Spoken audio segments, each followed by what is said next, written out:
Creating your workspace in Pixefy is easy, and it all starts with the Add Pane button. Let's take a look at what options you can choose to create the perfect setup for responsive testing. At the top, you'll find the Responsive Pane option. This pane is always set to full height and lets you resize only the width by dragging the handle on the right. It's designed for testing when you want to see more content in the viewport. Below that, you'll see categories for different device types: desktop, tablet, and mobile.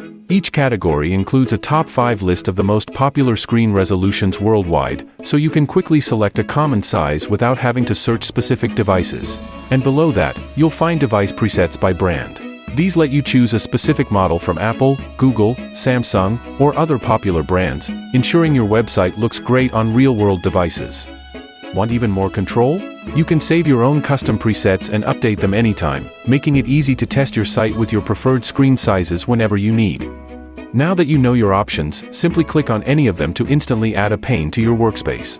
Whether you need a responsive pane, a common resolution, a specific device preset, or a custom setup, Pixefy makes it quick and easy to set up your testing environment. Try it out.